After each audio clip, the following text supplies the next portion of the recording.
ጸጉሩን ድሬድ ሳያደርግ ማሪዋና ሳያጨስ በሬጌ ሙዚቃ ዳንኪራ የሚረግጥና የሚዘፍን በዓለም ያየሁት አንድ ሰው ብቻ ነው። በነበረኝ የትምህርት ዕድልም ይሁን በሌሎች አጋጣሚዎች የውጩን ዓለም በደንብ አውቀዋለሁ። የማውቃቸው የሬጌ የሙዚቃ ስልት ዘፋኞችን በሙሉ የማውቃቸው ደግሞ በተገመደው ጸጉራቸውና በሚስቡት ማሪዋናቸው ነው። አንድ ብቸኛ የሬጌ ዘፋኝ ግን ከዚህ ፍጹም የራቀ ነው። ደግሞም የሀገሬ ልጅ ነው ይላሉ ፕሮፌሰር ፍቅሬ ቶሎሳ። ማን ተብለው ሲጠየቁም ኩሩ ቴዲ አፍሮ የሚል መልስ አላቸው። በእርግጥ ይላሉ ፕሮፌሰሩ ቴዲ ድሬድ ብቻ ሳይሆን አፍሮም የለውም። ነገር ግን ለምን አፍሮ ሳይኖረው ቴዲ አፍሮ እንደሚባል አላውቅም።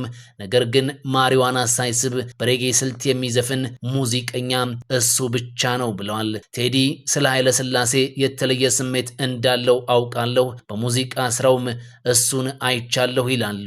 ቴዲ ስለ ቀዳማዊ ኃይለ ሥላሴ ሲዘፍን ኃይለ ሥላሴን የታገለው ትውልድ ደግሞ ቴዲ ስለሳቸው የሚዘፍነው ጠንቅቆ ስለማያውቃቸው ነው ብለው የሚወቅሱት እንዳሉም አውቃለሁ። ነገር ግን ቴዲ እሳቸውን በሙዚቃ ስራው የሚያነሳቸው የሬጌ ተጫዋች በመሆኑ የመጣ ተጽዕኖ ነው የሚል ሐሳብም አለኝ ይላሉ። ያዘፋፈን ዘዴውና ግጥሞቹ የሙሉቀን መለሰን ልብ ያሸፈቱ ናቸው። ደግሞ ሲበዛ ብልህ ነው። ህዝቡ የሚፈልገውን ያውቃል።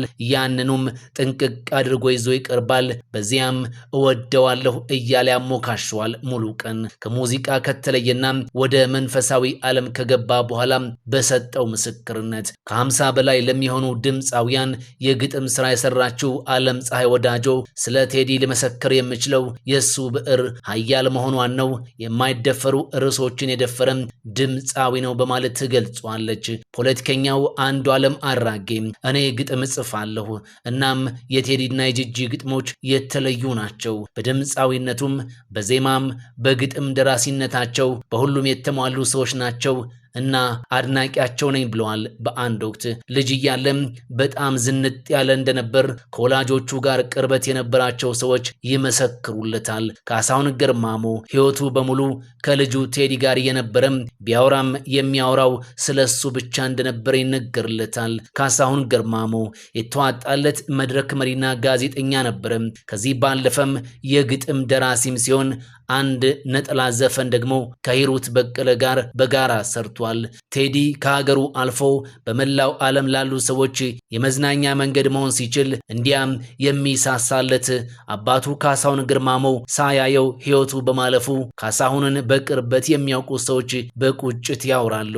ቴዲም ቢሆን ስለ አባቱ ባወራባቸው አጋጣሚዎች እንባም ከዓይኖቹ ሳይወርዱ ቀርቶ አያውቅም። ኃይሌን የሰራ ጊዜም ጀግናው ኃይሌ ቴዲ ባለበት መድረክ ስለ ሙዚቃው ሲጠየቅ እንዴት ቢወደኝ ነው የሰራው ብያለሁ፣ ወይ ደግሞ ሯጭ መሆን ፍላጎት ስላለው ነው አልኩኝ።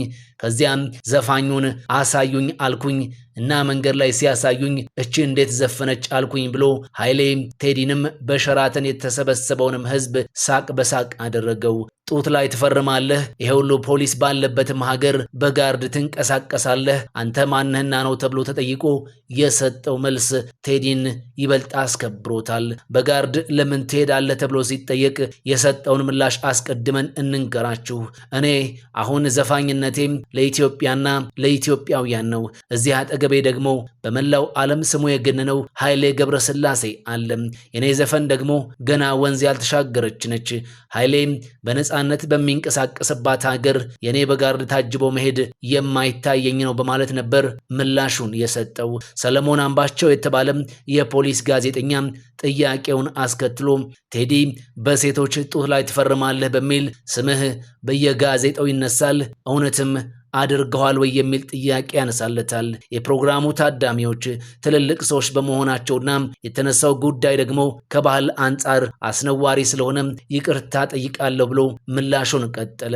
ከዚህ በፊትም ሬዲዮ ላይ ይሄው ጥያቄ ቀርቦልኝ ምላሽ ሰጥቼ ነበር። እንዲያውም ጥያቄው ሲደጋገም ነገርየውን እውነት እያስመሰለው የመጣ ይመስለኛል አለ። ይሄን ላለማድረግ የሚያስፈልገው የኢትዮጵያዊ ሆኖ መገኘት ብቻ ነው ብሎ አስረግጦ ተናገረ።